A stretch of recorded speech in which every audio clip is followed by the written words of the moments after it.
deflection there. The ball, yeah, the ball's carried. Yeah, we'll just check with Ultra. Yeah. Yep, thank you. I've made my decision. I'm ready for the big screen.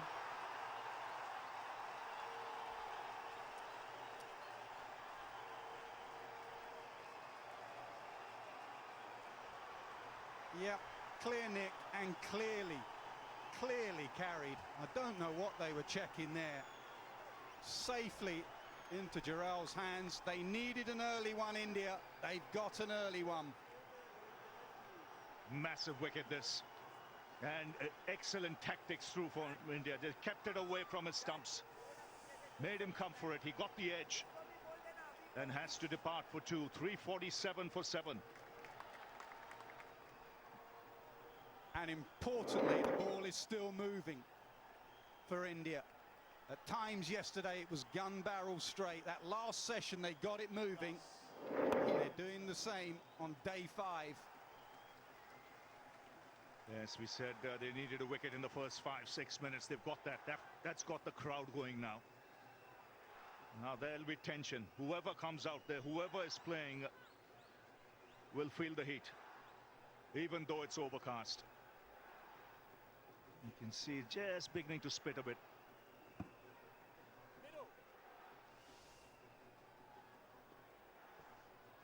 One Surrey player replaces another. Gus Atkinson with a Test 100 arrives at number 9. Rain falling.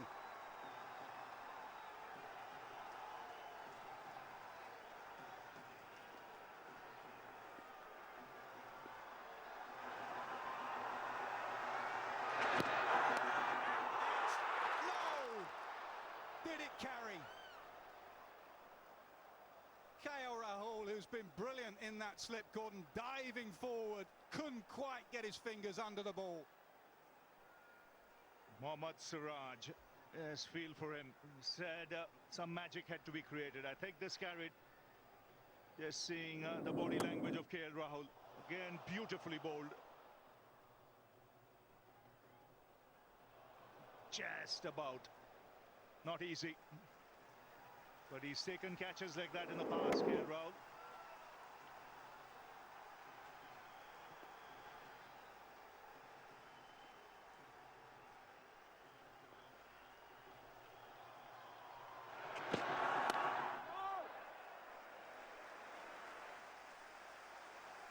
Well, this is fabulous stuff. This is nail-biting stuff. All those who have turned out here today will get their money's worth. This is a fabulous Test match cricket. Real test for both sides. Just feeling his fingers there. They got trapped under that ball.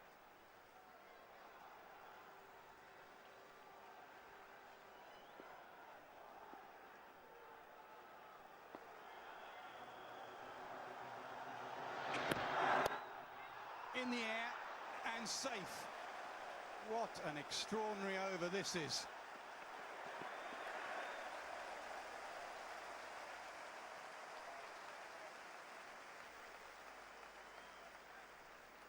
.25 needed, 349 for 7.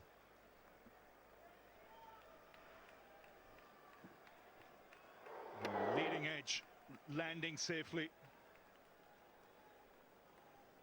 They scamper across for 2. What an eventful start this is. Last Test match of the series. What a Test match we're having.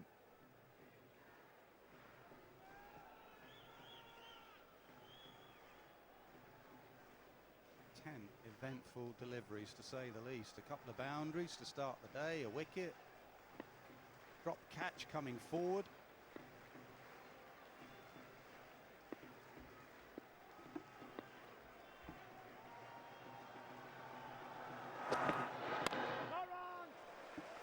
You almost feel the tactics will be the same even with Jamie Overton. Keep it around that 5th stump, 4th, 5th stump. Back of his mind, he'll feel he'll have to get the bulk of the runs. So he's going to come at you. come what may. There aren't going to be too many leaves outside that off stump.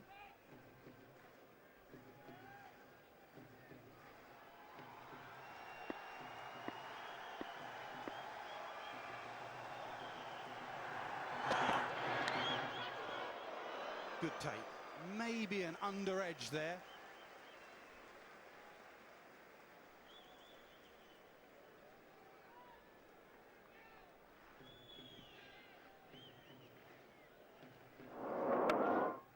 And clear bottom edge, not carrying.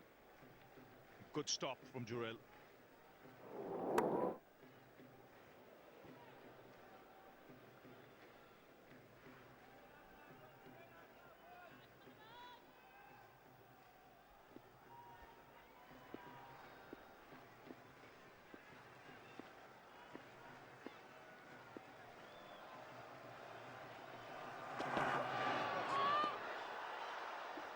Still moving. Ravi Shastri, are you definitely taking the new ball?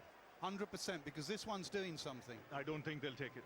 I don't think they'll take the new ball the way it's moving now. And they're getting it to swing from outside the off stump. Tactics first class from India.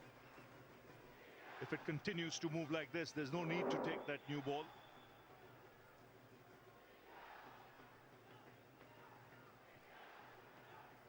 New ball sometimes doesn't do it until the lacquer comes off after 6-7 overs. The game will be done. This one is doing it.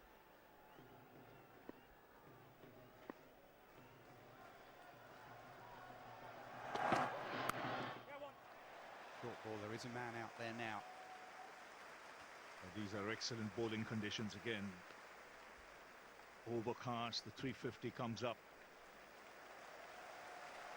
It's 24 away, England. India need 3 wickets. That includes Woakes, who will come out if needed.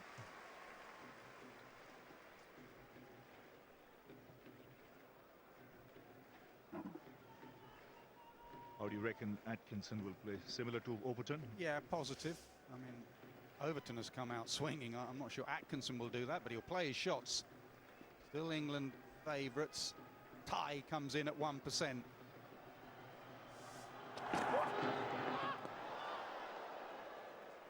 Stay awake in that slip cordon. It could be coming your way again. 67% England. I'm not too sure about that. I promise you. India have a great chance here.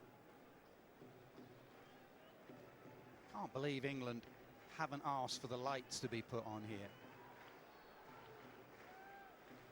It is gloomy, as those pictures show you. Raining, moving. Nailed through the offside. All along those pitches there. They needed a quick man. They had the quickest in Jadeja. 3 scored at the moment. Umpires will check, but I think Jadeja did well. It's brilliant. Again, covering ground, pushing the ball back into play first before he touches the rope. Saves 1 run for his side. Each run important now.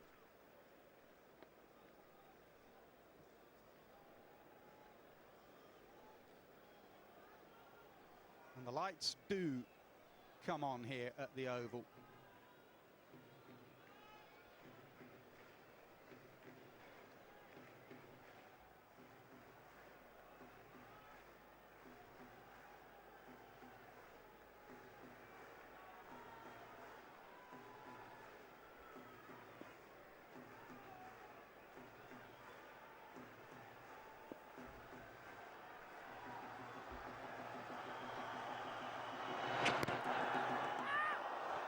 Shaping.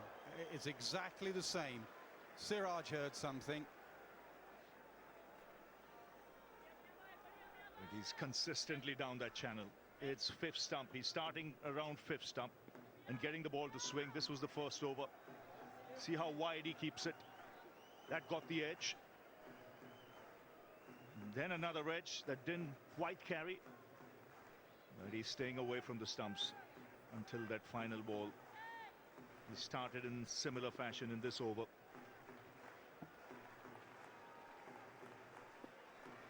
Stokes has got his arm guard on the opposite hand, so he may well try and bat left-handed.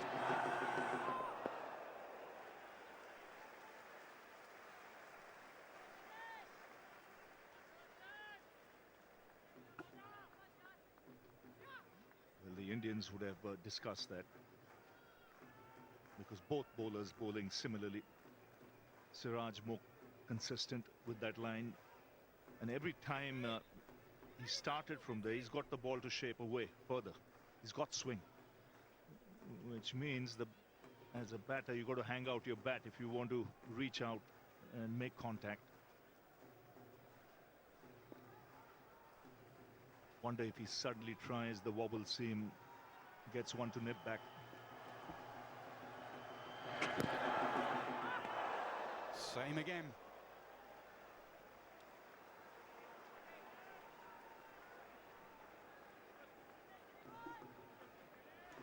This is great stuff. They're making England run on every run.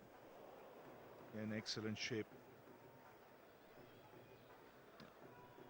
And they've kept it fourth, fifth stump, even sixth stump. Kept it wide, and it swung from there. You should be leaving it, but the match situation and the tension makes you throw your hands at everything out there.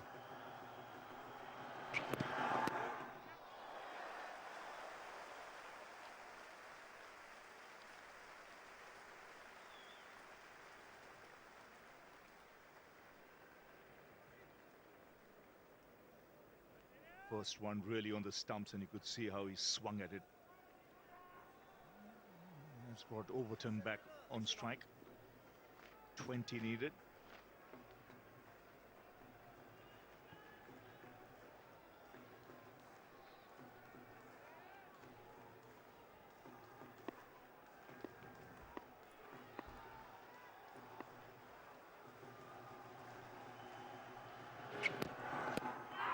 Now that's close. That's very close. Given. He had a long think about that. And an immediate review. Overton thinks going down. This is an excellent shout. It's beautifully set up. Out, and one straight back in. He took his time, TV Dharmasena. umpire to director, we have a player review for LBW. Original decision is out. I've checked the feet, it's a fair delivery. We'll go to front on, please. Front on coming up now, Kumar. Appears there's no bat involved there. We'll confirm that with Ultra Edge, please. Ultra Edge coming up now. Yeah, I've got a clear gap between bat and ball, so there's no bat involved, so we can go to ball tracking when it's ready. Ball tracking coming up. Impact in line. And hitting the wickets. Kumar, you'll be staying with your original decision of out.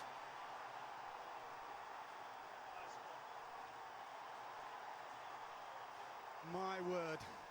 Umpire Kumar Dharmasena thought about it forever.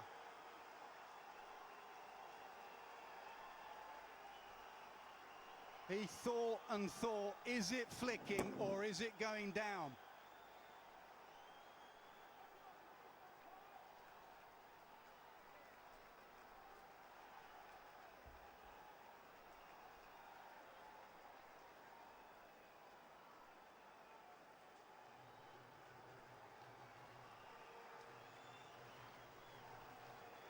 Unbelievable scenes at the Oval. Overton's gone for 9.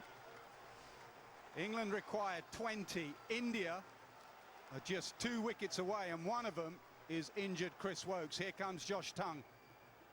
Yes, and I wonder what trick whizzes. What happened to that 67%? That might take a nosedive. Well, fabulous atmosphere.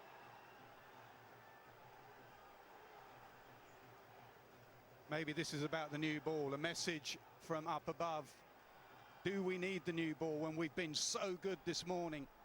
They made a mistake at Lord's by changing a ball that was doing something and got one that wasn't. I'm not sure they should make the same mistake here. Well, India will leave their favourites now. with the way the ball is moving, the conditions that are existing at the moment. 3 slips in place.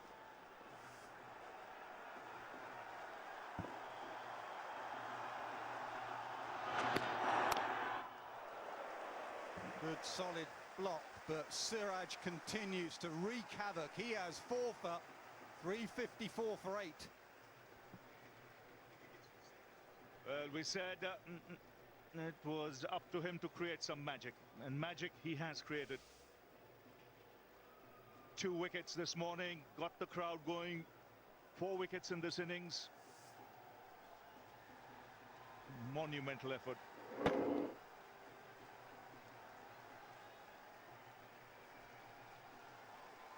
The appeal is so important, to get the on-field umpire to put the finger up, just in case it is umpire's call and clipping.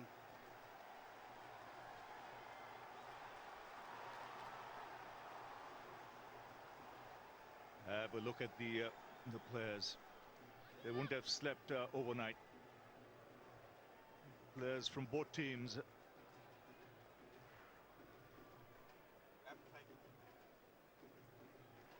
New ball is available. New ball not taken. Now Krishna at the other end has to back up Siraj. Krishna's been leaking runs. And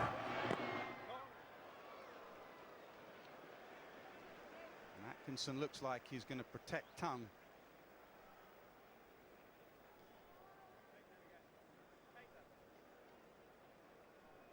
I just feel from Prasidh Krishna's point of view, he's just got to stick to those tactics. Because Atkinson is bound to come after him. He refused the single of the first ball, so his intention is to get boundaries.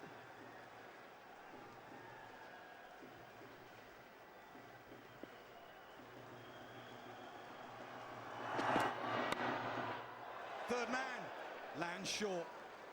They do take the single this time. And well placed, the third man. Very fine, precisely for that.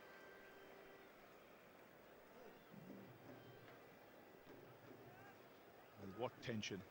But one must say, tactically, India have been rock solid this morning. The way they've come out, they've started with the right combination.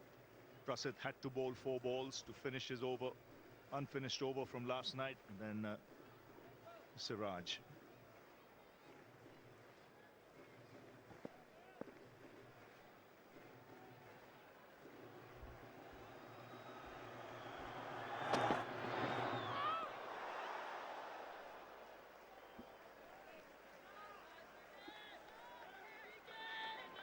Every run scored here is like gold dust. 19 runs to win. But in a situation like this, it's a lot more than that. When you know your last man's arm is in a sling.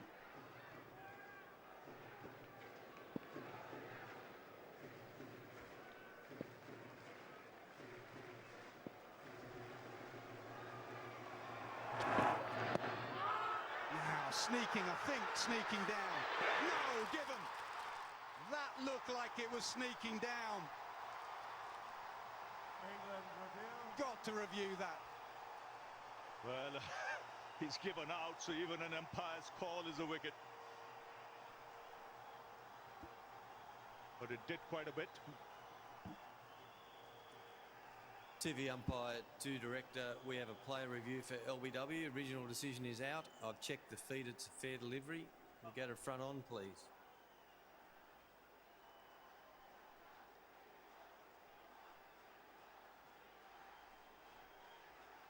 Front on coming up now.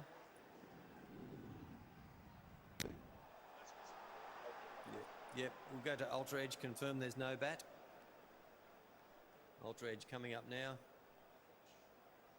Yeah, I've got a gap between bat and ball, so there's no bat involved. So we'll go to ball tracking when it's ready. Ball tracking coming up now, Hassan. Impact is in line and missing the wickets. Hassan. Yeah, everyone's under pressure. That was missing comfortably, but England will be upset there because they would have got a leg by, but the moment a decision is given, it is dead ball, so they don't get the leg by, which means that Tongue has to stay at that end.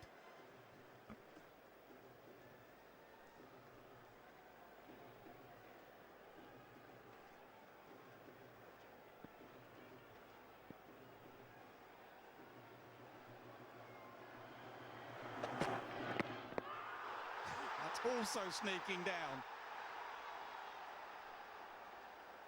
Every player appealing, all of India appealing.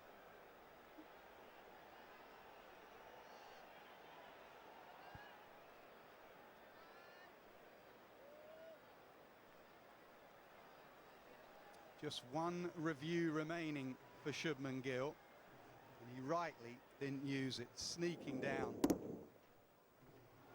Well, every ball is an event. There's drama in these first 25 minutes of play. Support equal for both sides. When that review showed missing, the noise was at its loudest. Yet when the finger went up, it was loud as well. Well, we saw it Headingley when Tim Payne used a review, and it proved costly in that famous Stokes run chase.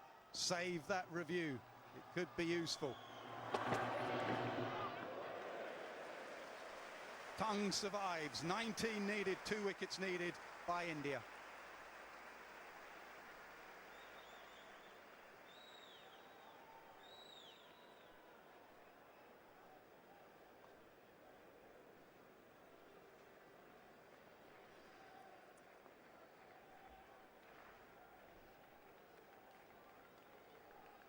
Nothing going for it.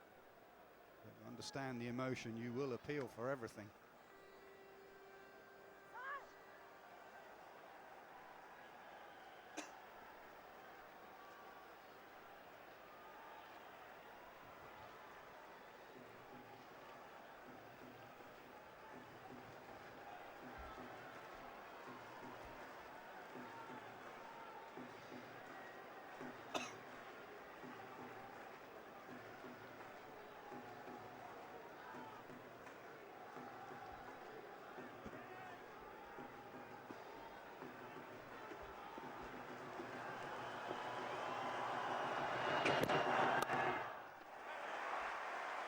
Everyone is spread, so it's difficult to get the boundaries. They will take the single. I think they should. Every run that comes, just take it. Fun and games will start if it gets into single figures. That's when India will start thinking new ball, no new ball. It's still a long way away. 18 needed.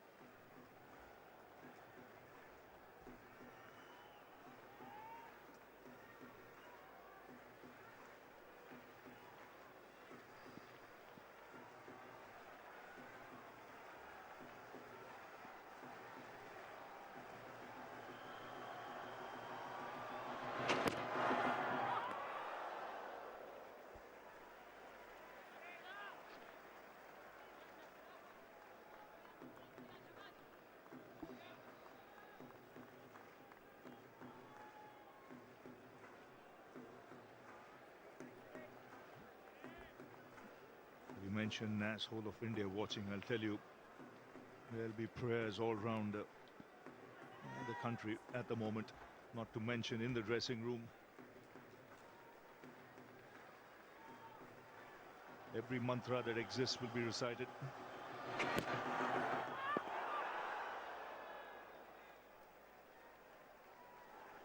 Some top order batters that would struggle to put bat on that. It is hooping.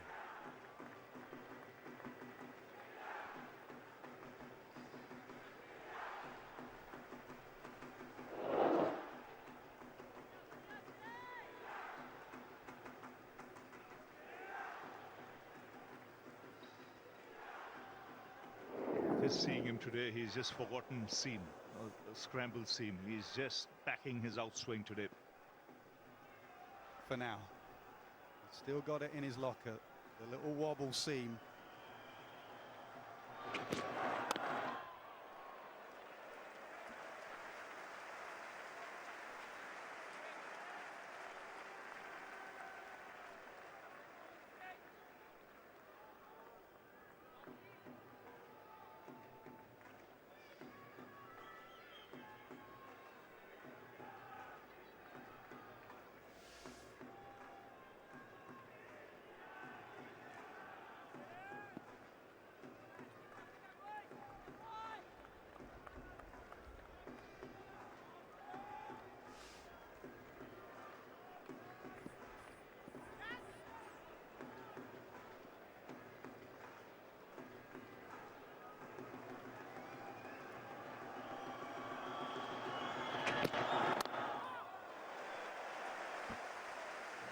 keeps it out. I just like the thought process of India this morning. Nas, they would have come out saying, let's not give the boundaries. Let England earn it. And they've set fields accordingly, and they bowled the lines that are needed for that. Which means nothing into straight field. Everything will be square or behind the wicket. If the runs have to come quick.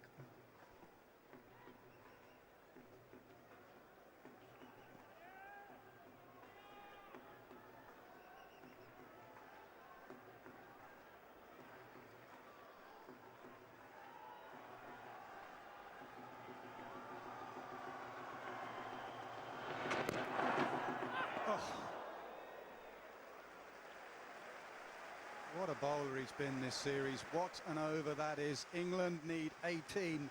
India still searching for 2 wickets. 356 for 8.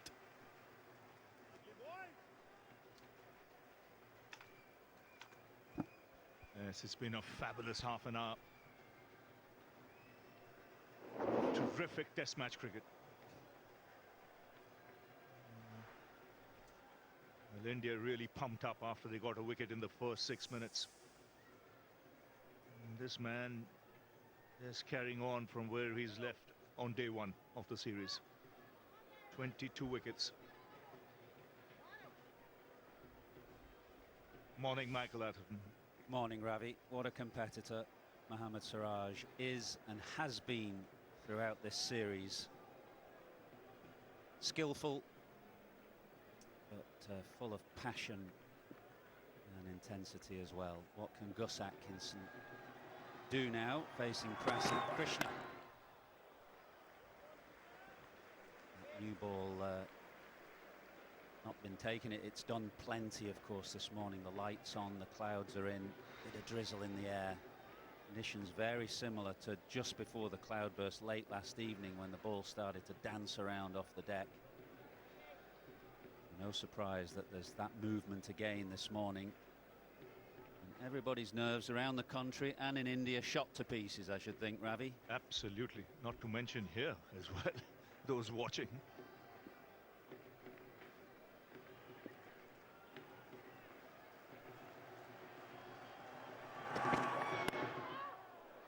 And there'll be a few ambulances floating around as well in India.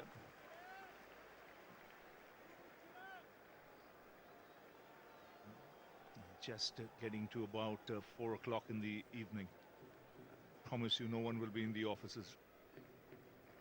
They would have disappeared at 2 o'clock with the best excuses in the world.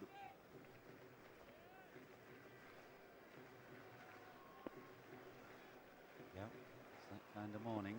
Nail-biting one.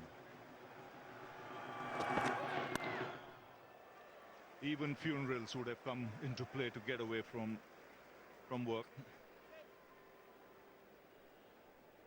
Everyone, work has stopped. There's a delay to the penthouse construction. Good boy.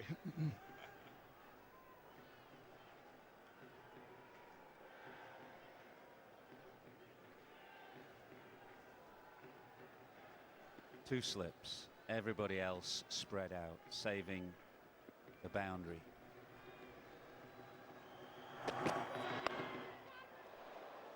Short ball, but it's come straight off the toe. Neither batter seemed to know where the ball was. There's a wild throw come in from Siraj. Fortunately, third man is very fine, doesn't need to move. So there's only one gain, no overthrows. He was looking at square leg and running. The ball had come to mid-on. Look where he's looking. He thinks the ball is somewhere there and then realizes that he has to hurry. You couldn't make it up, this series. It's had everything. And we still don't know yet. Classic case. Looking London, ball going Paris. Now, slightly more aggressive feel for Tong. Another catcher comes in to the gully. But the real danger man is Siraj.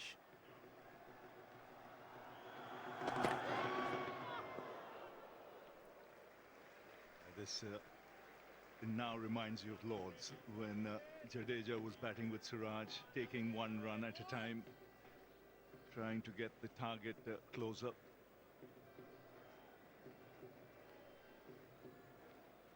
Little bits of rain falling, as you can see on the peak of Josh Tong's helmet. There is just bits and spots of rain.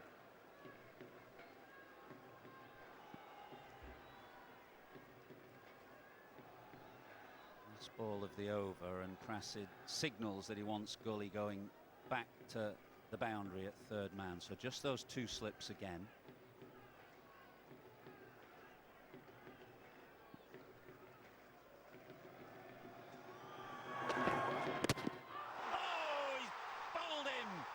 This is brilliant from India.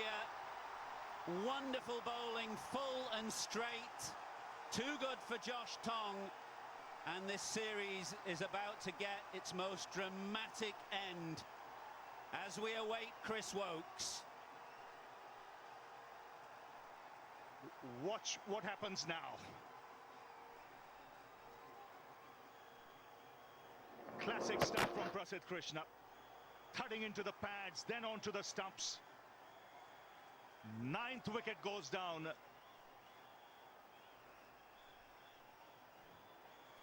And here he comes. What's this? A la 1963. Colin Cowdrey walking down the stairs at Lords.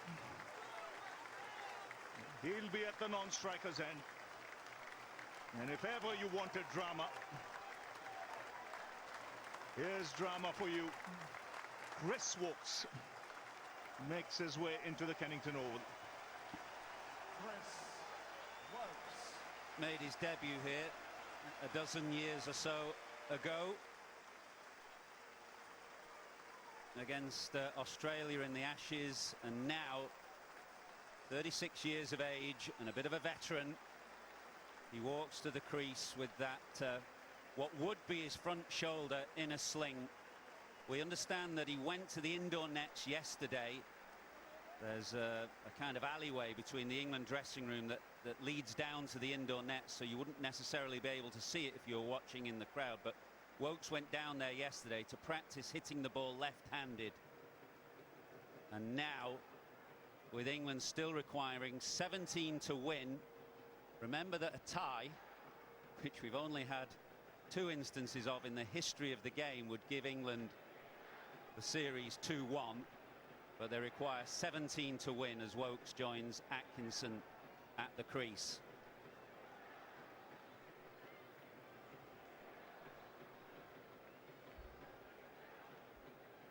When Cowdrey came in, you referenced that 63, just had to stand at the non-striker's end for 2 balls to save the game, so he was never in danger of having to face a ball with a broken arm. And that has to be the aim for Atkinson now, to keep Woakes away from the strike, to protect Woakes and try and get these 17 runs that now feel like a good distance away. What an effort this has been from India. They looked dead and buried yesterday afternoon when Root and Brook went through to the most magnificent hundreds. 105 for Root, 111 for Brook. The game seemed in the bag then. But time and time again in this series, India have found a way of bouncing back, and they are on the brink now of what would be the most remarkable victory. Fabulous stuff. Really, really fabulous stuff this morning. No praise can be too high, and Siraj bounding in.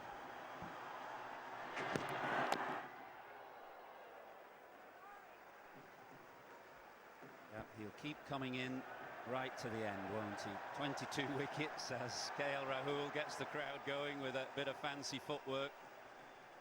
22 wickets for Siraj in the series, the leading wicket taker, man who has led this attack throughout, has the chance to finish it. Remember yesterday when he put down Harry Brook at deep fine leg, he must have felt then that match had maybe slipped through his fingers. Well, he's got a chance to take this final wicket.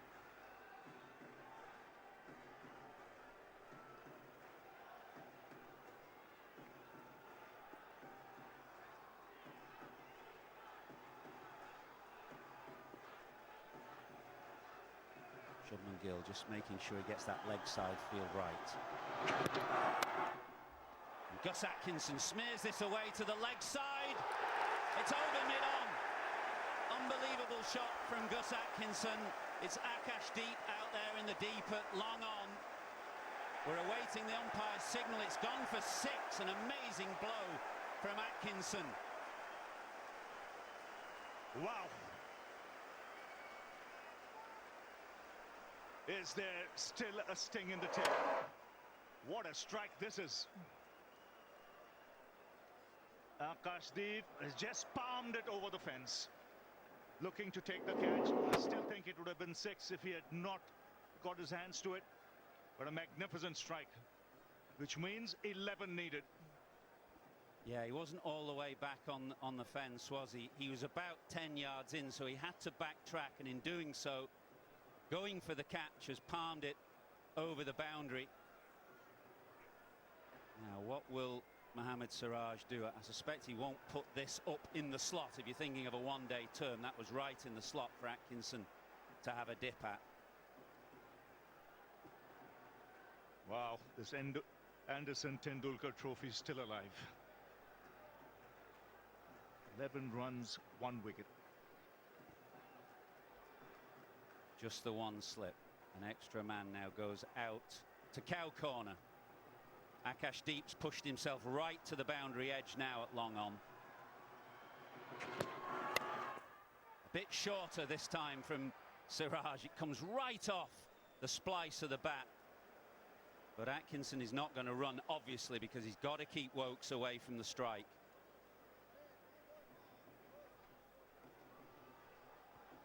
Atkinson will have to do what Washington Sundar did in that first innings, just try and hit 6s when he was with the last man.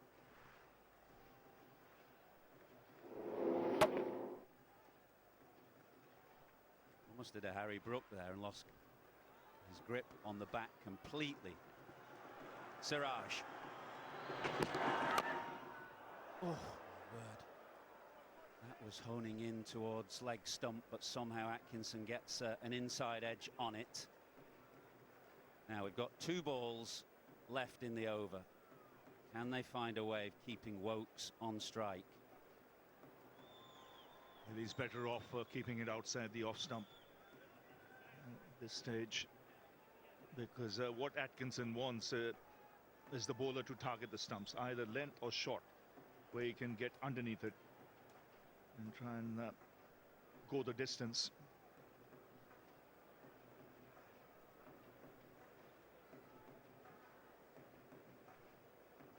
And it's much easier said than done, but clarity of thought now so critical.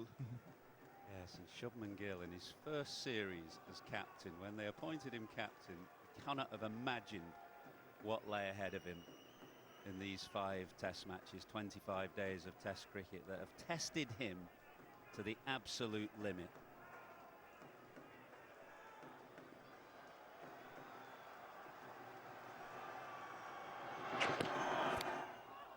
Full toss, and it just sneaks past leg stump, and Jarrell does well.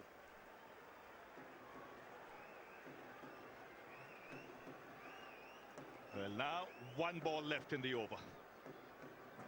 Does he run a bye here, Chris Woakes, in case Atkinson misses? I've hoped he got a thicker inside edge. Ball could have gone away fine. What field does Shubman Gill set here now? Can't just have everybody out. They've got to try and keep Atkinson away from the strike. Of course, Siraj can bowl a bouncer. He's got a bouncer up his sleeve, but he can't bowl it too high because he'll be wided. He gave us everything with that last delivery, Siraj. The quickest ball he's bowled, 90 miles per hour, the last one. The field is back, then it has to be a short ball. Shubman Gill is the only man who will be in a catching position. He's had a long conversation with Siraj, and getting that field set square. So it suggests that Siraj is going to bowl a short ball here at Atkinson. Oh, it's wide, and they're running through. The throw is missed. And Wokes, keep your eye on Wokes, who's hurting as he runs through. He must be hurting. But he's made it, and Atkinson is on strike. Well, he's grimacing in pain, Chris Wokes. Really is. As he holds that shoulder.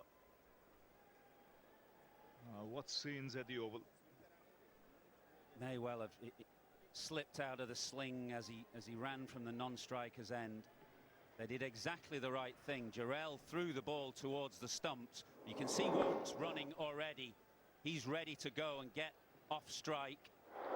Sprinting in, the throw came in but wide.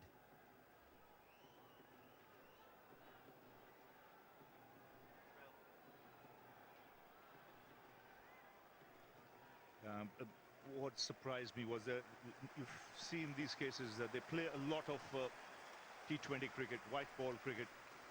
Just trying to think with that last ball what MS Dhoni would have done. He would have had one glove off even before he collected it. Yeah, that's what I was wondering. I hadn't seen him remove his glove. It's almost as if he wasn't expecting Wokes to run through. So you're right, that glove should have come off and then the throw would have come in. It's the kind of thing, we were chatting to Dinesh Karthik on commentary the other day. He said it's the kind of thing wicketkeepers practice, particularly in white ball games, one-day games. Practice relentlessly, but Jarrell was just caught a little bit off guard there. He's got to get that third man right. Can't keep it that square because he's going to swing at it. Fielders everywhere on the boundary. Everywhere.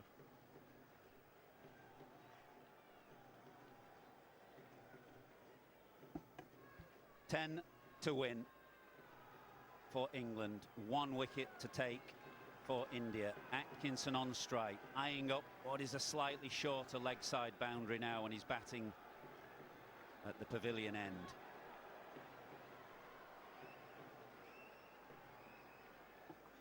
He'll be thinking 2 hits away.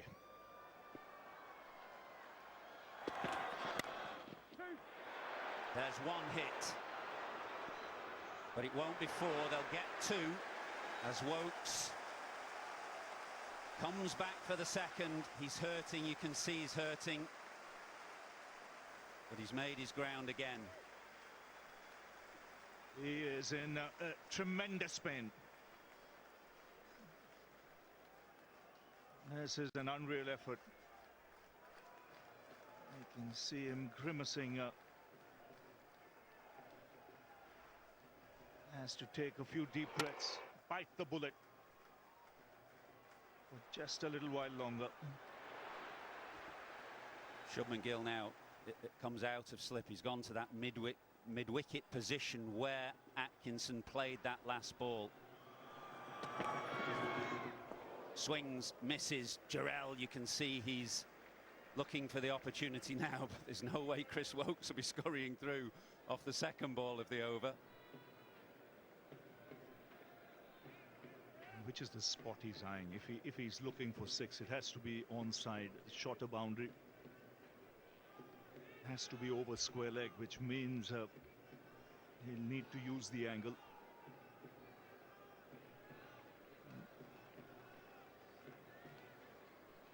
It's that square leg boundary which is the shorter side.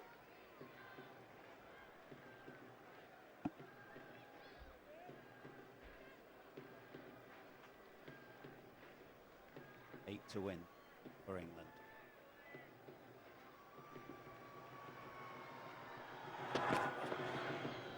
Swings again and misses again. There's only one place he's looking for, Ravi. You said, where's he looking? He's looking to that leg side. It's a bit shorter that side, isn't it? Tension unbearable.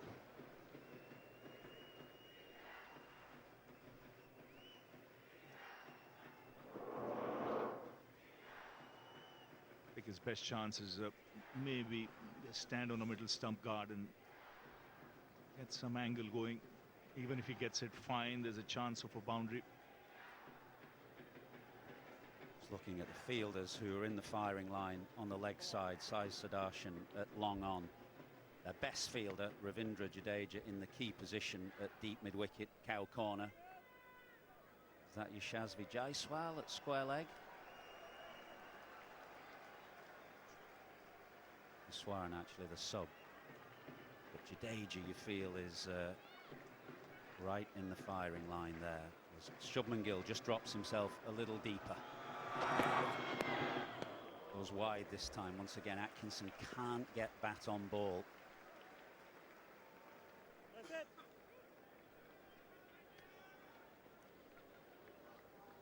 He's still not played a ball. 2 balls left in this over. He's got to make contact. Ideally, a good connect from England's point of view.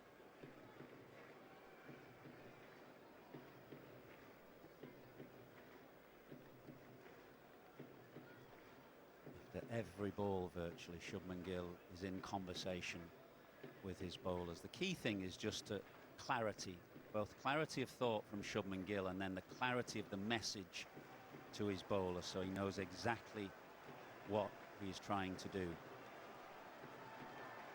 I think with Shubman coming to the offside, he's probably saying to Prasidh Krishna, try and hide it wide outside the off stump, keep it away from that short leg side boundary. We're almost thinking in one-day terms here.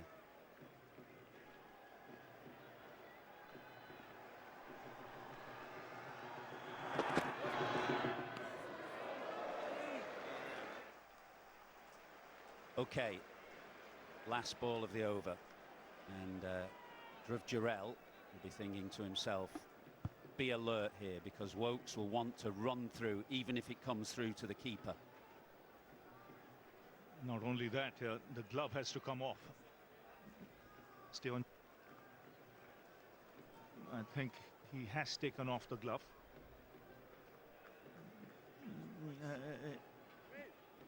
Yes, he has taken it off. He realized that after he missed the underarm last time around.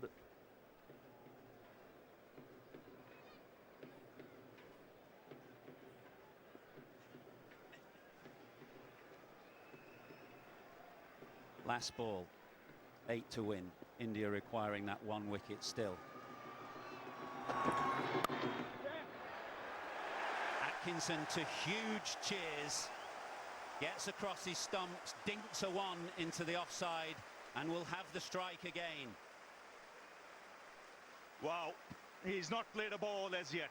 I just wonder if it was smart thinking to bowl into the stumps and full. He should have either bowled wide or bowled it short.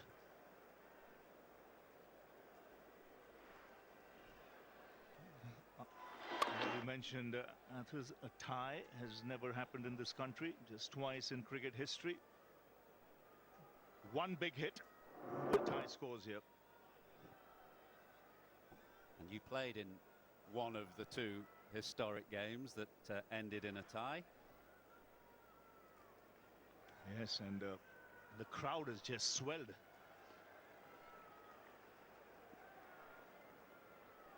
was such a bad ball, I thought, that from Prasidh Krishna. He didn't make Atkinson reach for the ball in any way. He could have bowled it wide of off stump, he could have bowled it short, but he just allowed him on a 4th stump line to dink it without any risk for 1 and get on strike. But he's got the strike now, and it's Mohammad Siraj. Well, 10 runs added by these 2. 7 needed for England.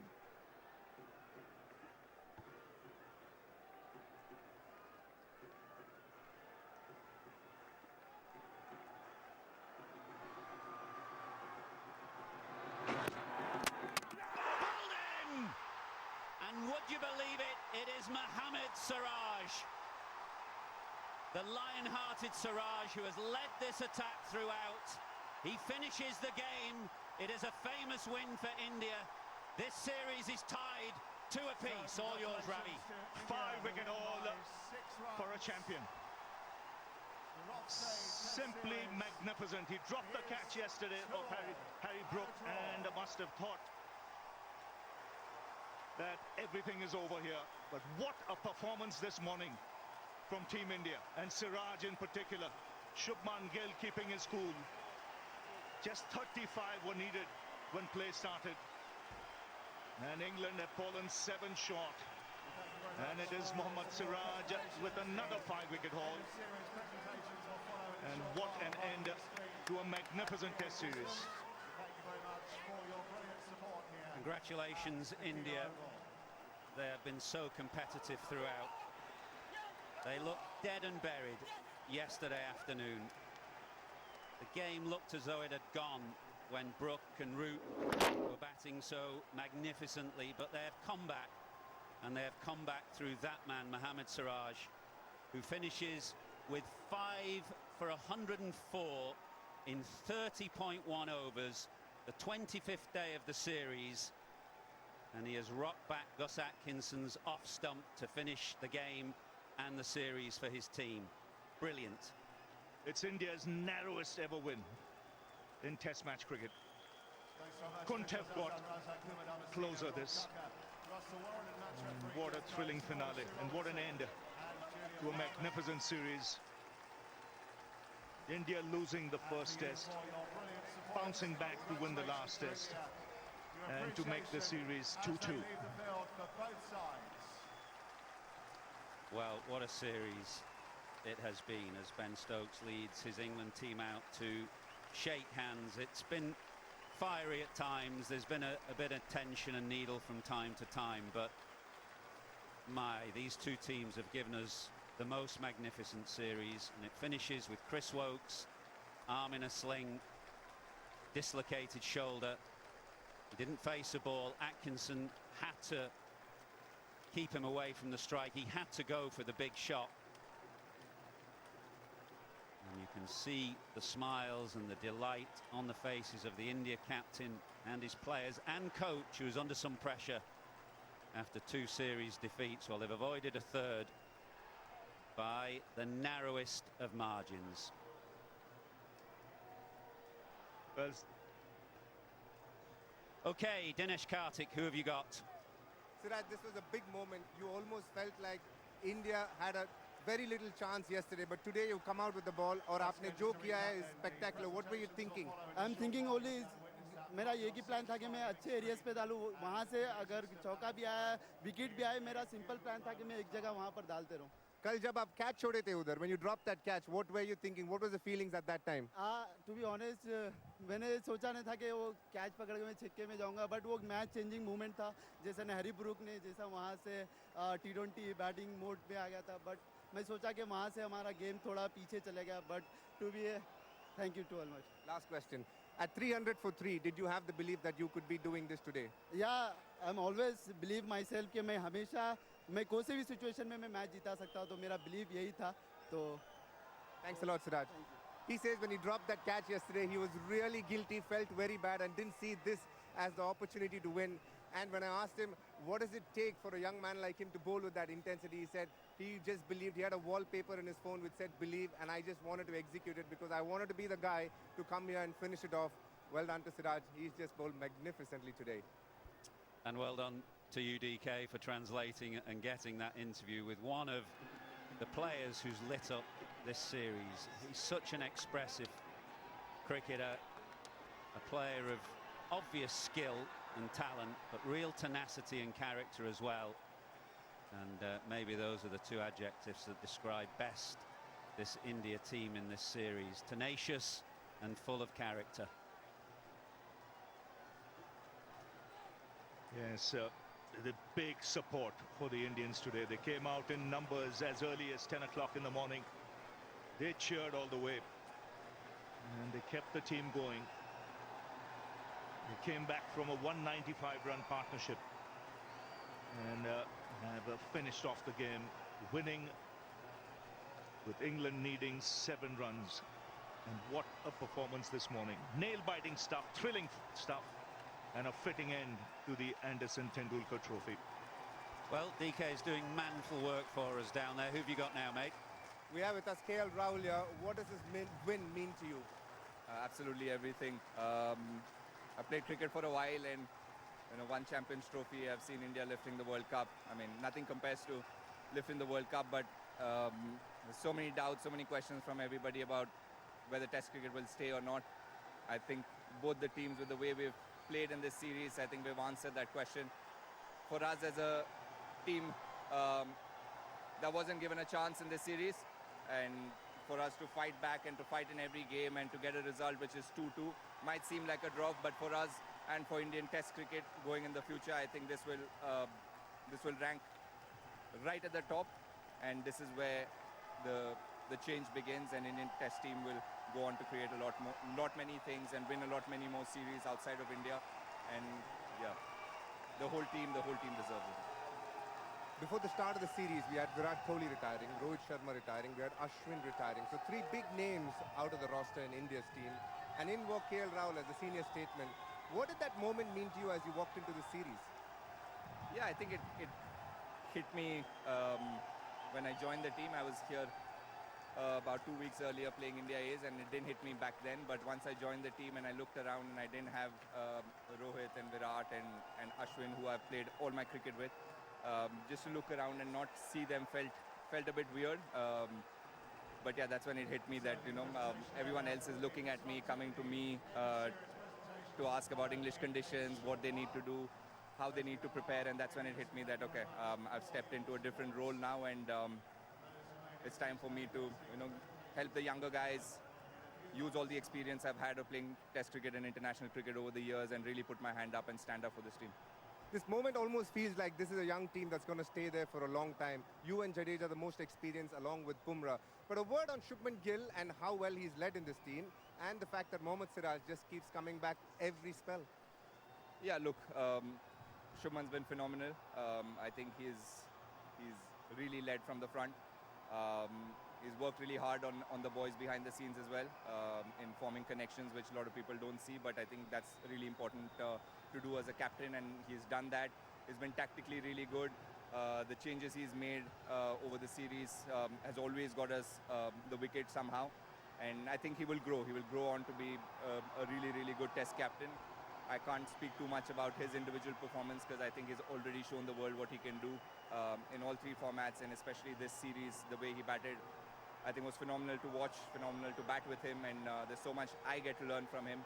And yeah, he's here to stay as a leader, and he will take this Indian Test team to greater heights.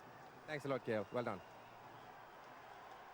Congratulations to KL Rahul, who has enjoyed a wonderful series with the bat at the top of the order for India. And Mohammad Siraj, he has not let go of that match ball. It is in his right hand, and he ain't letting it go. I'm telling you, that will be on his mantelpiece, Ravi, anytime soon. It will certainly be, and he deserves it. And he no longer will be Deputy Superintendent of Police. He will get the biggest promotion when he goes back to Hyderabad. Well, those 3 seamers, they have to carry a burden here. Akash Deepbal, 20 overs, 1 for 85. Prasidh Krishna, 27 overs, 4 for 126. And Siraj, 30.1 over 6 maidens, 5 for 104. India only had 3 seamers. There was nothing in the pitch for the spinners, who only bowled 8 overs between them. So what a performance from these 3 seamers, and in particular Siraj, who landed it perfectly right at the base of off stump. He would have sensed that Atkinson was looking for that big shot to the leg side, where in fact he'd hit him for 6 only an over or so ago. So he speared it in, cross seam, wonderfully accurate and precise. And the series finishes with Atkinson's off stump completely flattened. Absolute joy and ecstasy for India's players and their supporters. A full house here, just an hour's cricket we had on this 5th and final day, but they came in their thousands, and what an hour's cricket they got. Unbelievable drama. A couple of boundaries went in the first over, and you thought, well, England, this is England's morning, but very quickly the ball started to move for Siraj. Wickets tumbled, and in the end it was Chris Woakes who came to the middle in an arm in a sling. Unbelievable scenes, really. And this is where it finished, with India making 224 and 396, England 247, and bowled out in their second innings for 367. England win by 6 runs, their narrowest ever Test match victory, and they tie the series 2 apiece. What a series.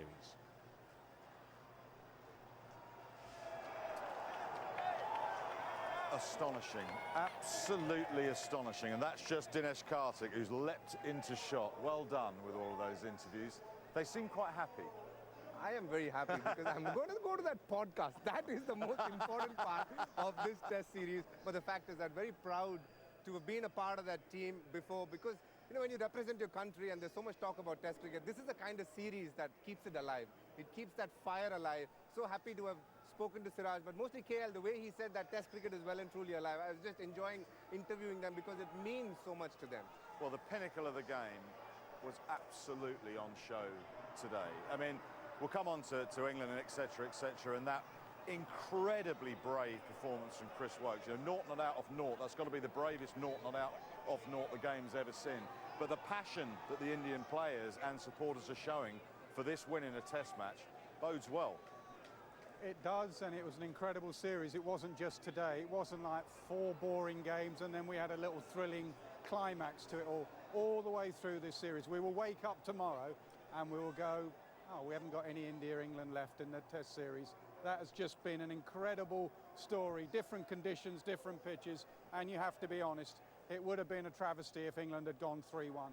India deserved to be 2-2. For the amount of good cricket they have played in this series, the final scoreline was well and truly deserved by India, 2-2, and it was very fitting that Mohammad Siraj was the man to get that final wicket. He has bowled his heart out. He had the traumatic moment here on the boundary, going over and stepping over Brook. He had the traumatic moment at Lord's, being the last man out with 22 to get. He deserved to get that final wicket. Brilliant scenes, not just here, but throughout the last 6 weeks. Jasprit Bumrah's wife just walked by, and it's quite potent, or poignant I should say, because all the talk coming into the series was about Jasprit Bumrah. They've won the 2 games that he's not played in, and Siraj has absolutely and categorically stepped up to the plate. The batters get a lot of the credit because they have a lot more screen time when they score boundaries. That's what comes in highlights. Sometimes you tend not to look at the bowlers because they'll have 3 moments on a good day, on a very rare day, 5 moments. But the fact is that what Siraj has done here is not just today.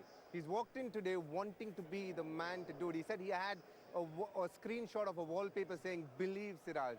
And that has how much it means to him in Test cricket. He has bowled like an absolute warrior. He has done the donkey's work for 5 Test matches. Every time they've needed a spell, he has come in and bowled at 85 and 86, and today he hit 90.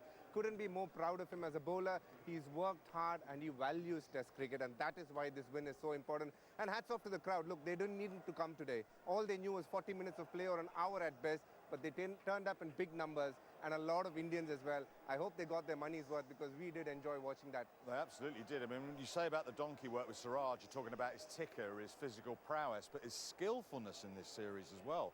2 absolutely nailed Yorkers in this game to get rid of Crawley and then Atkinson at the end.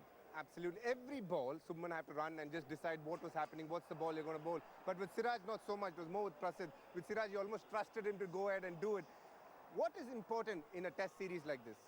Somebody on the last day walking in, wanting to make the country proud. Now, you got to really value that on a bad day for him. When you evaluate him on a bad day, you actually cut him some slack because what he's done here is special.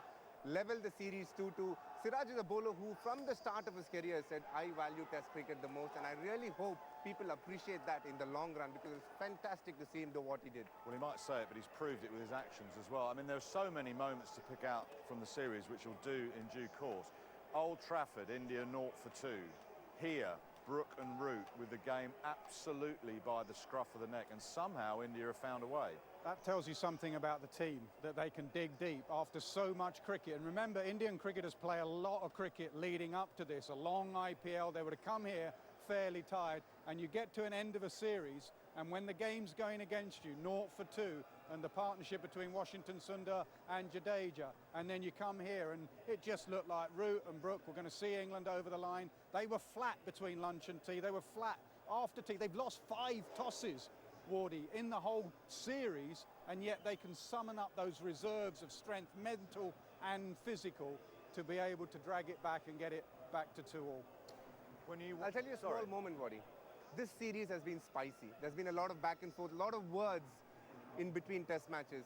But as I was interviewing Siraj, he just ticked me saying, I want to be done with this. Why? Because the England team was wanting to give him a handshake, and he wanted to get done with that interview. And the England team waited the whole time when I finished that interview to give a handshake back to him. Small moments like these tell you how much they fight hard on the field, but also the respect they have for each other, and that was beautiful to watch. Also means you have to learn when to accept the cue and not go off on your own thing, because we had to start the interview again because you didn't wait for your cue. That's why we had to wait. I did the interview for about 2 minutes and I realized only I was talking. No one else was listening to Siraj. I had to cue again. I need to work on my broadcasting skills, to be honest. I'm watching you do it. He's doing the interview. I'm not hearing it. Everyone's saying, get him to do it again, get him to do it again. When he won the IPL, Virat Kohli said about Test match cricket, it's great, just to go back to that topic, that we're hearing it from the players here. Kohli said that after the IPL victory. India have backed it up here. Because if the game is going to keep going as it is, India need to be invested, don't they? They are invested. They're fully invested. Kohli was invested. When great cricketers and great players like that not only say those words, that backed it up for a decade or so, more than that, before that, they have been thoroughly invested. It would be lovely to just look at this here this week and go, why do we complain? Why do we worry about Test match cricket? I have turned up every day this series going, why do people knock this format? It is just so wonderful. But I'm afraid other countries don't have the luxury that England, India, Australia have. The crowd here, the crowd the whole series, every day pretty much sold out. Come in for 40 minutes today, they would have thought. Everyone came in, sell-out crowd. But I'm afraid not every country has the luxuries and the luck that we have. So we and India and Australia have to keep an eye on the future of Test match cricket. If we let this go, we are not doing the game a service, to be honest. We need to keep an eye on this and keep pushing it forward and look after those who aren't as fortunate. One person I'd like to talk about from England, Chris Woakes today. That was incredibly brave. You could see the pain he was in when he was running. If he had to come out and face even one delivery from Mohammad Siraj, one-handed with a dislocated shoulder, batting the wrong way round, extraordinary. It is, and I like DK spoke about the players and the way they get on off the field. As he walked out, 3 or 4 of the Indian players went up to him and patted him on the shoulder. Luckily, the right shoulder, not the left shoulder. I know a few would have gone and done the dodgy shoulder. But also, once you're out there, as with Rishabh Pant, when Rishabh went out there, it is open season. If you're going to go out there and get runs, then you're in the firing line, you're going to get bounces, you're going to get people aiming at your foot. In Woakes' case, there would have been the odd short ball. It hurt. Every single run he took, he was in agony. He didn't end up facing a delivery, but you had Joe Root stood right here at the cart, and he said Chris Woakes would be distraught if he didn't go out there. He is distraught now, but he never, ever will let England down, and he didn't let England down today. One of the best Test match series we have seen, no question about that. We're going to hear from the player of the match, the player of series, and the 2 captains. That was absolutely fabulous.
Welcome to the end of series presentation ceremony here at the Kia Oval. Our congratulations to India, who win the final test by 6 runs and level the Rothesay series at 2 apiece. A series from day one at Headingley that had drama, excitement and controversy right down to the final ball here at the Kia Oval and caught the attention of the world, highlighting once again that Test match cricket is very much alive. Our presentation party is ECB Chair Richard Thompson, and to conduct our interviews from Sky Sports will be Michael Atherton. Our first mention is to our match officials, and a special thank you to our scorers for the whole series, our ICC match officials, Jeff Crow and Richie Richardson, our match referees, our on-field umpires, Kumar Damasina, Asan Raza, Rod Tucker, Chris Gaffney, Paul Rifle and Shafadullah Saikat, and our fourth umpires, Russell Warren, Mike Burns, Graham Lloyd and Martin Saggers. And we would also like to thank our ground teams for all the matches in the series and each of the head ground staff, Richard Robinson, Carl McDermott, Gary Barwell, Matt Merchant and Lee Fortis. Our first player presentation is the Rothesay Player of the Match for this test, nominated by Sky Sports, and will receive a Rothesay Player of the Match medal. In a game where bowlers fought back, fifers for Josh Tongue and Gus Atkinson against the brilliance of Joe Root with 105, Harry Brook with 111 and Yashasvi Jaswal with 118. One player who never gave up in every match throughout the whole series and got their awards in this final match. 9 wickets in the match, 5 for 104 in the second innings. The Rothesay Player of the Match, Mohammad Siraj.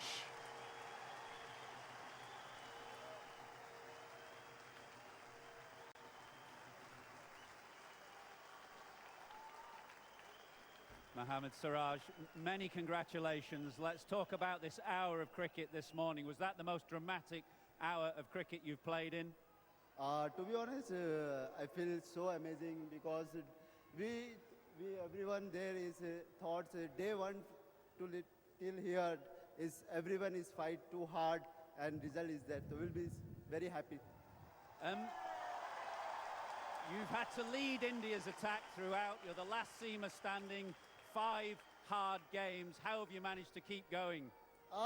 मेरा एक ही simple plan था कि जितना हो सके मैं अपने consistent पे एरिया पे हिट करते रहूँ, ज़्यादा ट्राई मत करूँ, एक सिंपल प्लान रखूँ और वहाँ से विकेट मिलती है तो will be bonus and keep pressure build. All he wanted to do was make sure he just hit the right areas and he believed the wickets would fall. Everything else would be a bonus from there on. And coming to the ground this morning with 35 runs to win for England, did you think you were favourites this morning? जैसा मैं सुबह उठा तो I thought कि मैं कर सकता हूँ क्योंकि बिलीफ सिस्टम था मेरे पास और मैंने सुबह उठा अपने गूगल पे से एक फ़ोटो इमेज निकाला और वॉलपेपर पे रखा कि मैं कर सकता हूँ यहाँ पर, तो बहुत ही मज़ा आया. When he woke up in the morning, he believed that he could do it, and then he took a screenshot of something from Google which said believe, and he put it out there because he wanted to get it done today. And how easily did you find it to put the catch yesterday when Harry Brook was on 19 to the back of your mind? I thought he's a game-changing moment because वो time पे अगर catch लेता तो अभी तक match finish हो जाता था क्योंकि मॉर्निंग नहीं आना पड़ता था. बट लंच से पहले हैरी ब्रूक जैसा फिर अटैकिंग मोड ऑन किया हैरी ब्रूक ने, hats off to him and we good feeling this amazing. He says that if Harry Brook's catch had been taken, probably we wouldn't have seen play happening today, but he's very happy to come back. Well done to Harry Brook. He said he played really well, but the fact is that he was nervous when he dropped it. And just contrast the feeling now that you have with at Lord's 2 games ago when you were the last man out.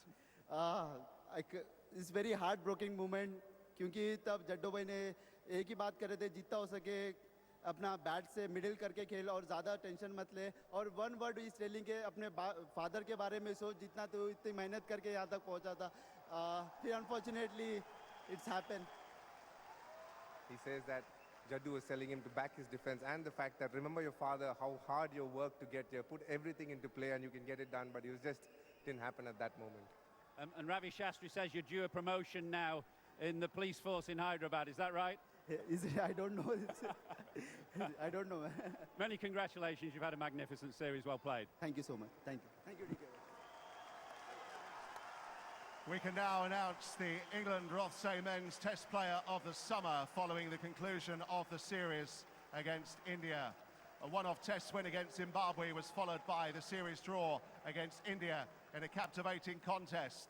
This award has been decided via the PCA's Most Valuable Player rankings powered by OFX. Standout performances during the summer's Rothesay Test matches, including displays from captain Ben Stokes and Ben Duckett. However, there can only be one MVP, and after scoring 539 runs and taking 14 catches, the decision was made. This player is also today's Rothesay Player of the Series for England, as nominated by Gautam Gambhir, who receives a Rothesay medal and Magnum of Chapeldown English Sparkling Wine. England's Player of the Series and Rothesay Men's Test Player of the Summer is Harry Brook.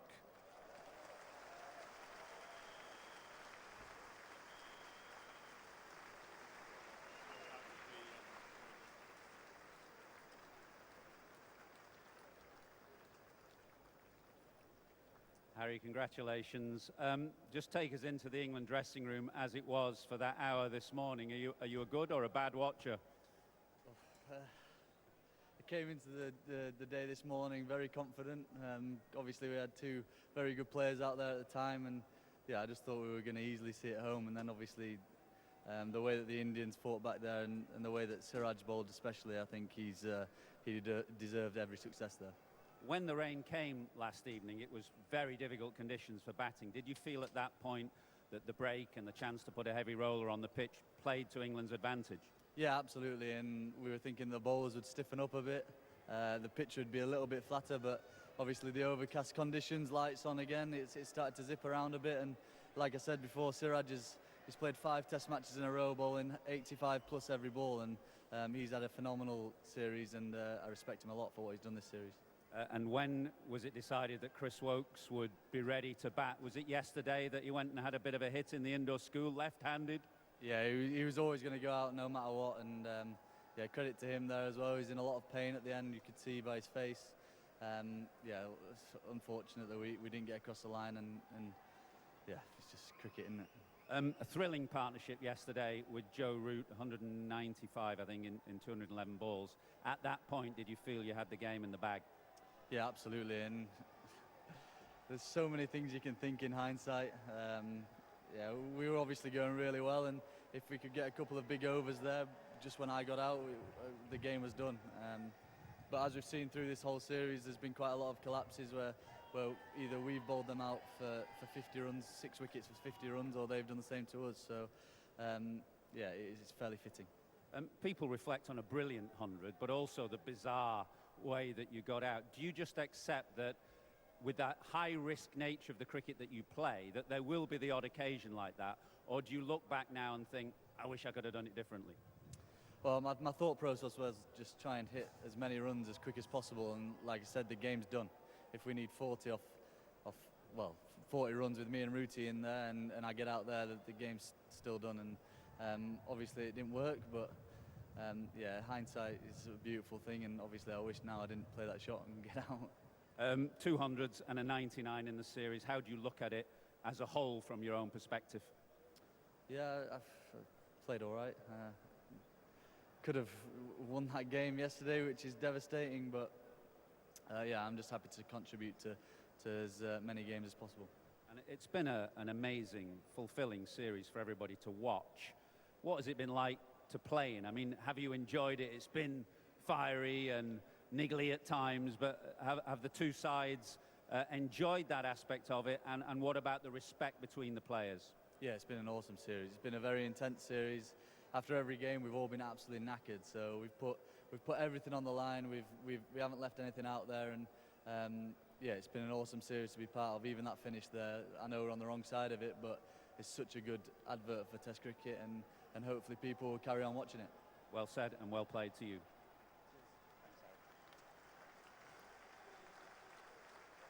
We now come to India's Rothesay Player of the Series. This was chosen by England head coach Brendan McCullum, and the winner receives a Rothesay medal and a Magnum of Chapeldown English Sparkling Wine. It was commented, Mohammad Siraj's character throughout every single game taking wickets was worth noting, as was KL Rahul at the top of the order with 532 runs, and as ever the all-round game of Ravindra Jadeja. But one wicket always stood out and was always hard to get. 4 centuries in the series, averaging 75.4. India's Rofse Player of the Series is their captain, Shubman Gill.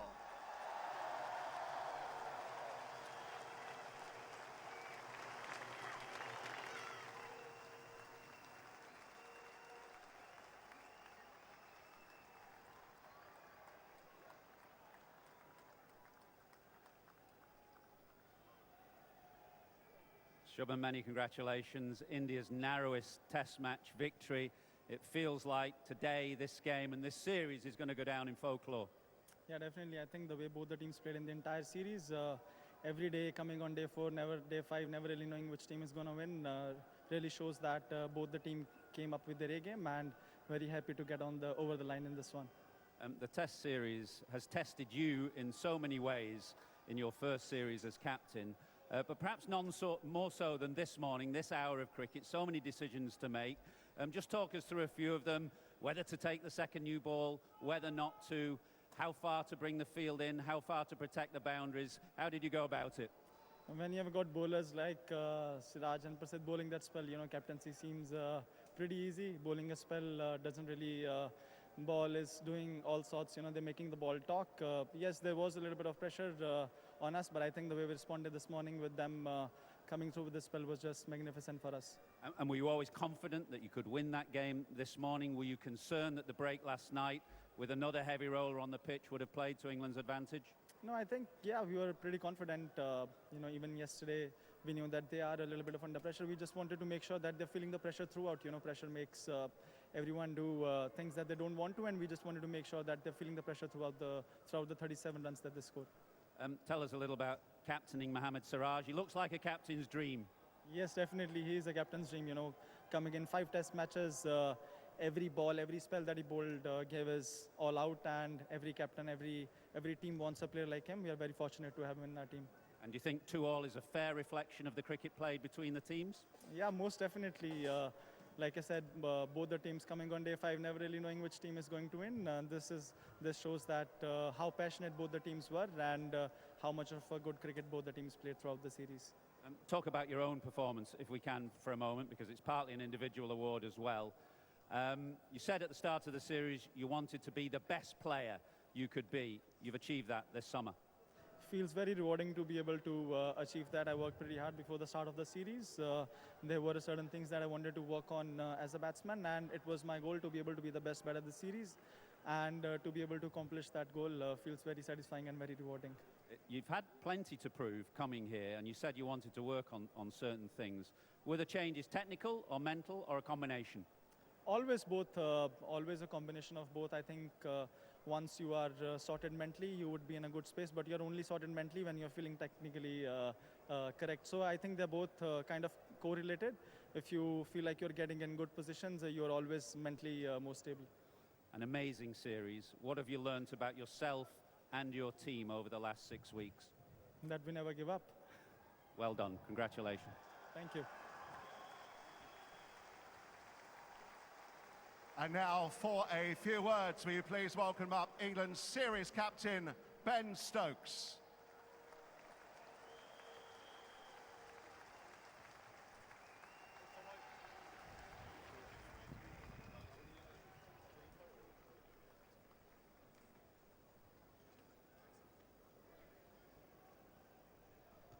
Ben, a tough one to watch, given all that you'd contributed in the 4 test matches earlier in the series, but not able to here. Yeah, it's obviously always difficult when you can't participate in a game. Another hard-fought game, down to day 5.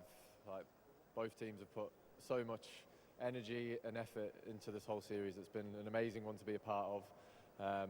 But yeah, obviously bitterly disappointed that we couldn't get over the line here. But yeah, a series that I'm very proud of my team, of everything that they've thrown into this. We obviously would have loved to have come away with the series win, but it wasn't meant to be. The ultimate drama in the end, really, with Chris Woakes, who made his debut here a dozen years or so ago, walking down the stairs with his arm in a sling. Just tell us about that decision, whether he had to be pushed through the door or whether he's putting his good arm up to volunteer. Yeah, no, I don't think, obviously, when it got to the situation it did, there was never a question in Woakes's mind about what he's going to do. He actually spent yesterday trying to figure out which way round, if he had to face up, if he was going to be left or right-handed. But I think, look, we've had guys go out with broken foots, we've had guys go out with broken fingers, and we've had guys go out and with dislocated shoulders. I think it shows what it is to play for your country and try and win games for your country as well. But yeah, again, like, just such a hard-fought series from both teams, and myself, and I'm sure Shubman as well, is very proud of what their team have contributed towards us. Yeah, I want to ask about the series as a whole, because it's been a spicy series, but I don't think any of the worse for that from a viewer's perspective. What's it been like to play in? Yeah, it's been awesome. You know, India-England's always a massive series. There's always going to be moments where emotion comes out from both sides, in particular when you know, you get to a stage of the game where almost the game's on the line. And I've said it a few times before, I don't think any of my lads are going to sleep crying over what was said, and I don't think any of the Indian players will be going to bed crying over what was said either. And I think it just shows that, you know, the passion and the desire that everyone who walks out representing their country with their nation's flag on their chest means. And you, as a player, back to your best now, as a genuine all-rounder, is that how you see it? Yeah, it felt good. You know, obviously, you know, really happy with how it went with the ball. Everything, all the niggles and stuff from, you know, all those years ago before sliding under the knife a few times, hopefully are all behind me. Obviously work incredibly hard to make sure that I'm able to go out there and fulfil that role that I have done over the years. But yeah, obviously very disappointed to miss out on this game and not be able to contribute. But yeah, rehab starts now, and obviously we've got the big one coming up after this soon. Yeah, you don't play now Test cricket until November, the big one, as you say. You've often talked about in the past, when you've had to sit out games through injury, that you look on from the sidelines and get a different perspective about your team. What did you see this week, that maybe pleased you, or was there anything that concerned you? I think, well, no, pleasing is, you know, is great. You know, when one of your bowlers goes down so early on in a game, you know, the whole, the sort of role of those three seamers completely changed from the selection we went with. You know, and even in our second innings with the ball, the heart and the desire that the three big fellas kept on running in with and putting into the team, for the team, was outstanding. You know, you can look back on a 5-day game, you know, with many different moments and go, oh, well, if this had happened, if that had happened. But, you know, that's why cricket's so good. It's why we play sport. But all we ask for, me and Brendan, from the guys who get lucky enough to be selected in the 11, is that you leave everything out on the field. Not an ideal situation when one of your frontline bowlers goes down, but that heart and desire that Tungi, Gus and Jamie showed for the team was super outstanding. The Graham Thorpe headband on your medal there. The last Ashes tour, which Thorpe was a part of the coaching staff, didn't go that well. Are you confident that the players under your command now will give it a good run when we do see you in Test cricket for the next time in November? Absolutely. Well done. Congratulations. Thank you. With this Test series drawn, both captains will receive a Bataudi medal. The Bataudi medal, which is awarded to the winning captain of the series, or in this case of a drawn series, both captains will receive one to recognise the legacy of Mansoor Ali Khan Bataudi, who captained India aged 21 and remains the only individual to represent both countries in Test cricket. The two skippers are there. Please show your appreciation. The inaugural Anderson Tendulkar Trophy and the Rofsei Test Series 2025 is drawn.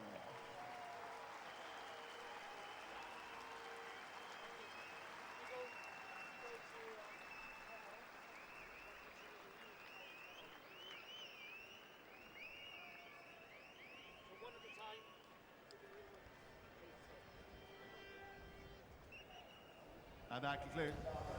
Two sides who have given absolutely everything from first ball until last.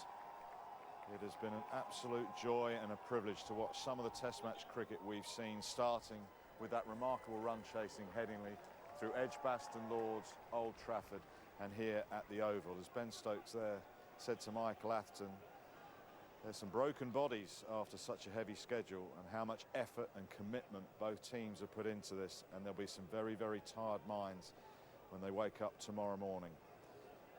Shubman Gill also, when asked about what he'd learnt about his team, said that we fight. Well, that's been sort of the theory and the thinking from both sides throughout the series. It has been a hugely competitive series, fabulous skill. And this is what it does to the ICC World Test Championship, because the Anderson Tendulkar Trophy is shared. Australia and Sri Lanka at the top, England in 4th place, India just ahead of them. Of course, England had those 2 points docked for a slow over rate. Stuart and I are joined by Brendan McCullum. That was some series, boss. Yeah, it was a cracking series. That's as good a 5-match series I've ever been a part of or I've witnessed. I think, just oscillated so much right throughout the 6 weeks, and I felt like it had everything. I thought there was quite a lot of hostility at times. There was camaraderie at other times. There was some brilliant cricket at times. There was some average cricket because of the pressures that both sides were under. I was thinking right throughout, we knew it was going to be hard coming into the series. We knew it was going to test us physically and mentally. But I think it's fair to say that it probably tested both teams more than what we both expected. But just an absolute cracking series to be a part of. And I felt after when Siraj took that final wicket, as much as we were incredibly disappointed, I had admiration for him and the fight that he's got as a cricketer and the way he was able to do what he did to bowl his team to a test win. I felt 2-2 was a fair reflection for the series. When you look around the dressing room at times during this series, talk about the mental challenges that your team are facing, and Gautam Gambhir will be looking at a similar scene, I'd imagine, in his dressing room. The challenge is when it's so condensed, it's going down to the last ball of every day almost, and just the pressure that these guys have to deal with and then still come out and perform. Yeah, that's right. I mean, we knew coming into the 6 weeks that it was going to test us physically, but I think the physical exertion that we had, that playing all 5 days of all 5 tests takes, becomes quite a mental exertion as well. And I thought the way that the guys dealt with that, we obviously had to call in some fresh legs in this last test match, and as the other guys had left everything out there. But you can't prepare. You know that it's coming, but you don't know it's coming until it hits you, I think, and I'm sure Brody will be able to he'd be able to allude to that as well. He's been through it so many times himself. It's just the hardest thing in cricket, is playing a 5-match series and being tested as much as what you are for as long as what you are. And that's just why the game is such a great game, and it challenges you not just as a sportsman, but also challenges your character and questions whether how much you want it, because you know that the opposition's going to at the same time. So I just, as a fan of the game, I thought it was just an unbelievable spectacle, and it was just a pleasure to be a part of. Is it a case of what might have been for you? I mean, there's so many incidents throughout this entire series. You had a 0-for-2 at Old Trafford, and then here in this game yesterday when Harry and Joe had the game by the scruff of the neck. Opportunities missed there? Yeah, but you're always naturally going to have opportunities which come and go through a series, right? I think India will probably look back to some other opportunities they had, maybe in that first test at Headingley when they had a big score on the board and they weren't able to make inroads, and even at Lords when they were getting the score down and they had us under some pressure. So I think that's what the natural rhythm of a game will always serve up certain situations. I think at Old Trafford, I was proud of our efforts. I thought we threw everything at them. We tried different things, and ultimately India were able to fight, and they were able to prolong the series into this test. And even this last night when we had Harry Brook and Joe Root playing as well as what they were and counter-attacking in their style, for India to then come back and take 7 for 60, it's just another great example of what can happen in this great game we play. Can I take you back to brilliant win at Headingley, then you get beaten quite convincingly at Edgbaston. Did you say anything to the changing room after that to be able to bounce back at Lords? Well, nothing that was overly profound, no. It was just more, just keep doing more of what we're doing and just do a little bit better and make sure that, one thing that I think for us we've been very good at over the last few years has been able to play our style of cricket. When we go away from that, and maybe try and play like other teams, we're nowhere near as effective. I think our defence becomes vulnerable and our wicket-taking ability drops. If we stay true to what we believe in and we just keep doing it and back it in, almost double down on that philosophy, it gives us our greatest opportunity. I think that was what we were able to do at Lords. I thought the way we bounced back in the air and we constantly search for wickets with the ball, and we're always trying to come up with new plans and new ways to take wickets, and with bat in hand I felt we were brave when we needed to be. I look at Harry Brook's 20-odd that he got at Lords, and I thought that was an incredibly brave innings, knowing that it was going to be a low-scoring shootout in the last innings. So there was many different things throughout the series where I felt we grew as a team. It's hard to say that when you've lost the last test, but I felt the changing room was growing and it was becoming more and more familiar with understanding that when we play our style, it gives us our greatest chance. Doesn't guarantee anything, but it gives us our greatest chance. My favourite moment of the series actually was after Washington Sundar had sort of said a few things in the press about India winning, and we panned onto you on the Lord's balcony. You just sort of said, "This guy, let's raise it." Was that led by you? Because the intensity then the team showed and the bowlers showed was what Test match cricket's about. It was aggressive, it was intense, it applied pressure to the opposition.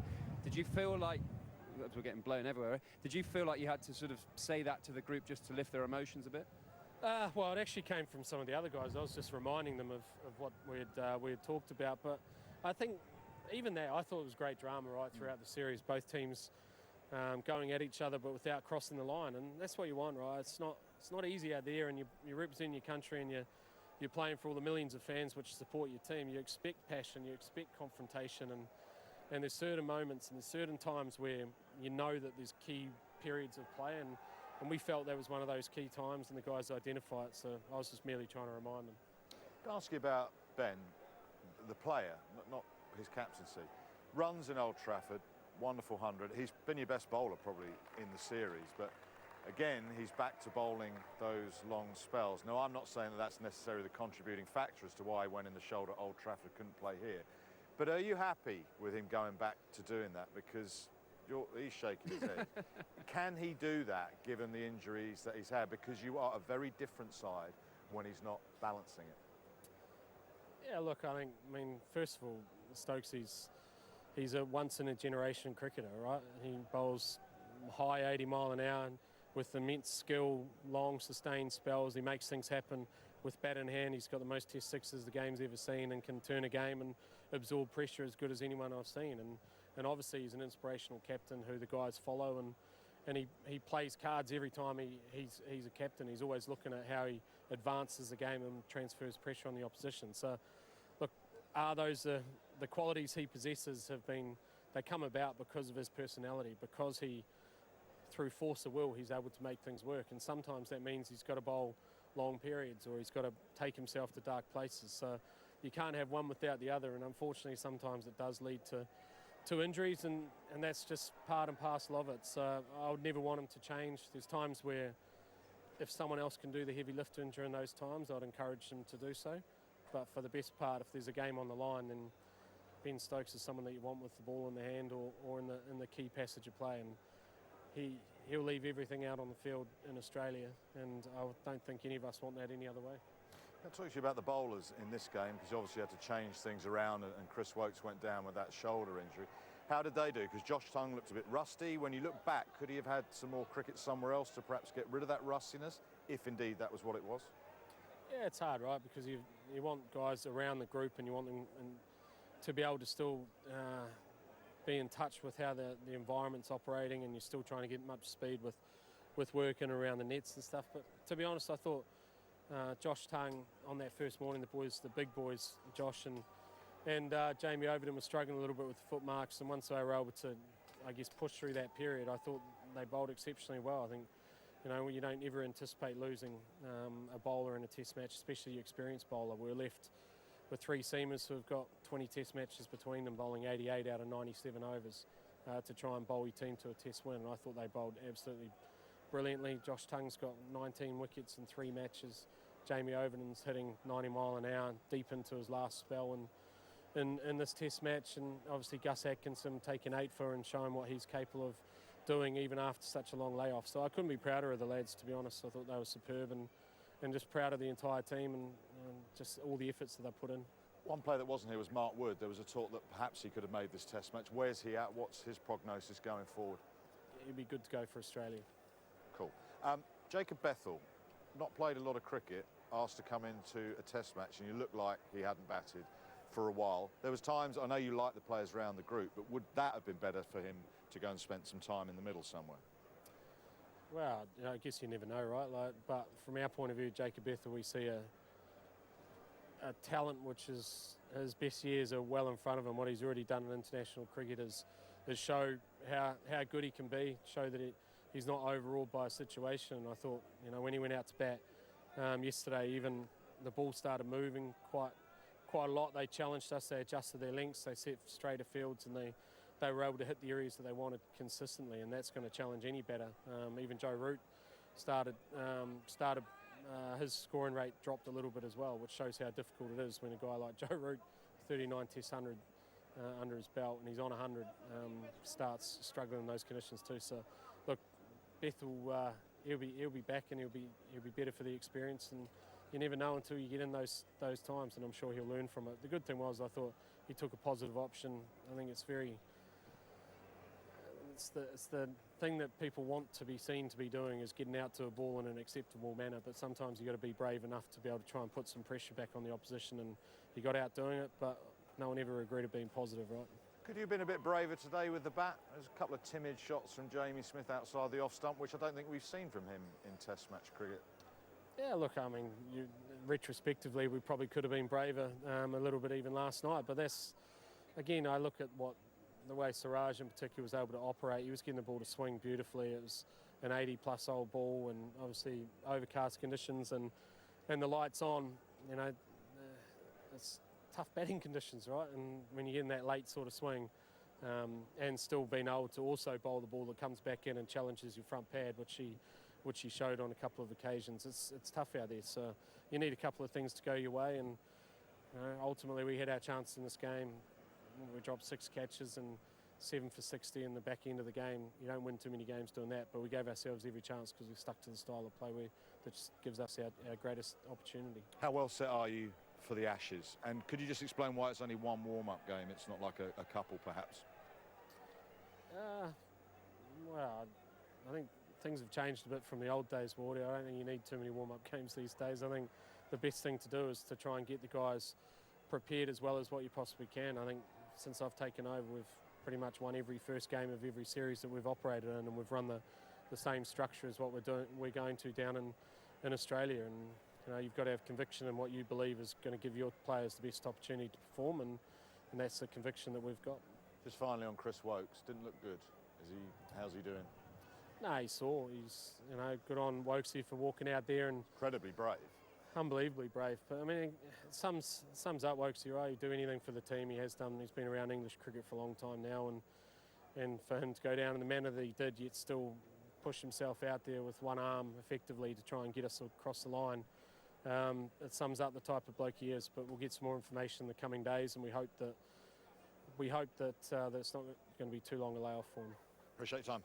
Cheers, Wardy. Thank you very much. Cheers, Hawk. Do you take anything from what Baz said there? It's how he always operates as a coach, very level-headed. You could sense he maybe thought last night and this morning they could have been had a bit more conviction, but that's the pressure of Test match cricket, isn't it? And that's where these guys are learning. Got to remember, Jamie Smith's had a superb year and a half of Test match cricket. So's Gus Atkinson, and you're exposed to things that you've never been exposed to before, and you learn from that sort of thing. You know, I know it's a different format, but I remember talking to Joss Butler about a Champions Trophy final against India in, when was that, 2013, and he got out first of all, couldn't remember anything about it, came into the change room and had a big swipe, couldn't remember, and now he's our greatest ever white ball player, dealing with pressure and getting in those scenarios. So you need to be exposed to high level pressure when there's expectancy and everyone's emotionally watching every ball, to be able to cope with it down the line. So yeah, it was for the first time in the series, I think England took a little bit of a backward step from about an hour to go last night, from when Harry Brook got out, and that's something that Baz will know and have noticed, and will drive it home getting on a flight to Australia. That isn't how England operate. You have commentated and called some of the biggest moments in cricket over the last however many years. How did today rate? Wardy, India's narrowest test win in their test history. So to be able to call that kind of a game when you have a full house for just 45, 55 minutes of cricket, unbelievable. And just the character shown by players of both teams. You know, England down, out, 195-run partnership. India down, out at that stage, fight back. You come this morning, you know England favourites, yet India have a chance. India finish on the winning side. You can't ask for anything more. I mean, for Test match cricket, you cannot get a better advertisement than that. Full houses, a game going down to the wire, and exhilarating stuff. You know, I just told Brendan on the way, tough luck. He said, great test match, Dorab. I said, absolutely right. And what I like, what he spoke to you about was he's sticking to his guns. He's sticking to his positives. You know, he said even last night, Jamie Smith could have been a little more positive. Forget this morning.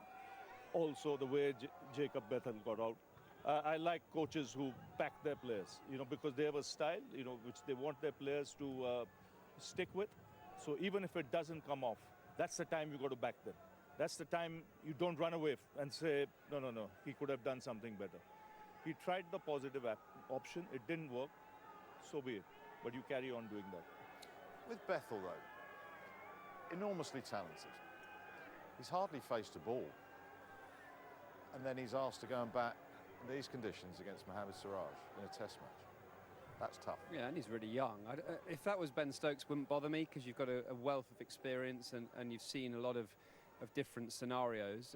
I think Jacob Bethel's, 21?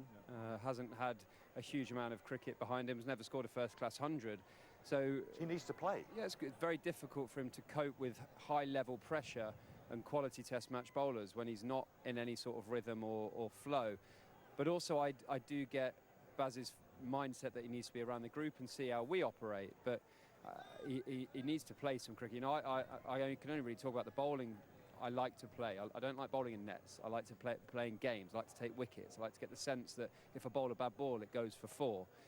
I think as a batter, you need to know that if you play a loose shot, make a mistake, you don't just pick it up and throw it back to the bowler. You know, there's definitely a part of that old school build your knowledge of the game so you can deal with high level pressure. But he will have learnt a huge amount from this test match. He looked out of his depth, if we're honest, in test match cricket in these couple of innings. But that doesn't mean that he won't be a really fine test match player in years to come and learn from that experience. You can see he's got obvious talent and technical abilities to be able to perform at this level. They weren't on show this test match, but doesn't mean they won't be on show in years to come. Just wonder if it's not quite fair for him at the minute. But anyway, let's move on. Let's relive this morning, Rav. I mean, it truly was high drama. When you came to the ground this morning, what were you expecting? Or were you just coming in with a blank canvas? And I thought there's going to be a twist, to be honest. And, you know, I said that to you in the first 5 or 6 minutes. If India strike, there's going to be drama. There's going to be definite drama because, you know, having watched the game so long, knowing what it is like in dressing rooms, right? How the pressure can shift. And pressure can make you do strange things. You know, so when that wicket fell and the crowd started getting involved, umpires then felt the heat as well. Forget the players, and it was fabulous stuff. So you knew I knew that if India strike early, you know, there could be a big twist here. As you watched this unfold, what was going through your mind? I was scrambled, to be honest. I was emotional. It was